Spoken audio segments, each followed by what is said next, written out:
গাজায় ইসরায়েলি বর্বরতার নিন্দা জানিয়ে অবিলম্বে যুদ্ধবিরতির দাবিতে যুক্তরাষ্ট্রের বিভিন্ন শহরে বিক্ষোভে নেমেছে বিশ্ববিদ্যালয় শিক্ষার্থীরা। শুরুতে নিউ ইয়র্কের কলাম্বিয়া বিশ্ববিদ্যালয়ে ইসরায়েল বিরোধী বিক্ষোভ শুরু হলেও ধীরে ধীরে তা ছড়িয়ে পড়েছে ক্যালিফোর্নিয়া, কানেটিকাট, ম্যাসাচুসেটস সহ বিভিন্ন অঙ্গরাজ্যে। গত পরশু থেকে কলাম্বিয়া বিশ্ববিদ্যালয় চত্বরে তাঁবু বানিয়ে অবস্থান কর্মসূচি পালন করে শিক্ষার্থীরা। বিক্ষোভে বাধা না দিলেও ক্যাম্পাস চত্বরের নিরাপত্তায় তাদেরকে সেখান থেকে সরিয়ে দেয় নিউ ইয়র্ক পুলিশ। আইনি কার্যক্রমে বাধা দেয়ায় এ পর্যন্ত শতাধিক বিক্ষোভকারীকে আটক করা হয়েছে। বিশ্ববিদ্যালয়গুলোতে ইহুদি কোনো শিক্ষার্থী হেনস্থার শিকার হলে তাৎক্ষণিকভাবে তা জানানোর আহ্বান জানিয়েছে new York police. We haven't received any reports of any physical harm against any student. However, if there's any student, Jewish or whoever, that's been assaulted or wants to make a police report or wants to talk to the police, we encourage them to call 911. সাধারণ শিক্ষার্থীদের দাবি, মার্কিন প্রশাসনের পক্ষ থেকে ইসরায়েলকে সহায়তা অব্যাহত রাখায় গাজা যুদ্ধ বন্ধ হচ্ছে না।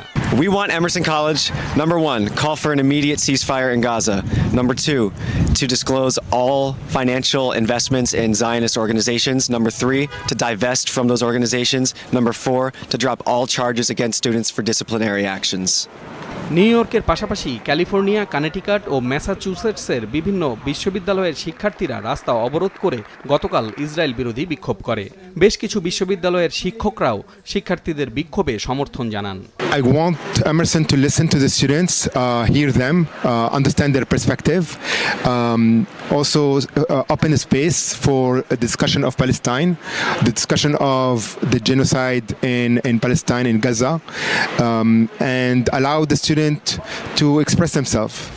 এদিকে পশ্চিম তীরে মানবাধিকার লঙ্ঘনের অভিযোগে ইসরায়েলি সেনাবাহিনীর একটি ব্যাটালিয়নের ওপর যুক্তরাষ্ট্র নিষেধাজ্ঞা দিতে যাচ্ছে। আন্তর্জাতিক বিভিন্ন গণমাধ্যম এমন খবর দিলেও এ বিষয়ে ওয়াশিংটনের পক্ষ থেকে এখনো কোনো আনুষ্ঠানিক ঘোষণা আসেনি। তবে মার্কিন পররাষ্ট্রমন্ত্রী অ্যান্টনি ব্লিংকেন জানান, গাজা যুদ্ধে ইসরায়েল কোনো মানবাধিকার লঙ্ঘন করেছে কিনা তা খতিয়ে দেখা হচ্ছে। From day one, we've been working to do everything we can to try to increase protection for civilians, as well as, to facilitate the delivery of humanitarian assistance for the Gazans who so desperately need it.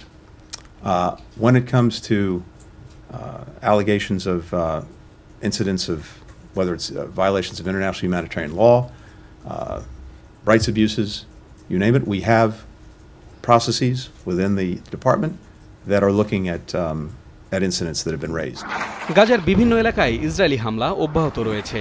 গতকাল রাফা সহ Maghazi ক্যাম্পের কাছে চালানো হামলায় প্রাণ গেছে আরও অন্তত 20 প্যালেস্টাইনির। খান ইউনিস শহরের নাসের মেডিকেল কমপ্লেক্সের সামনে একটি গণকবর থেকে এ পর্যন্ত 283 জনের মরদেহ উদ্ধার করা হয়েছে।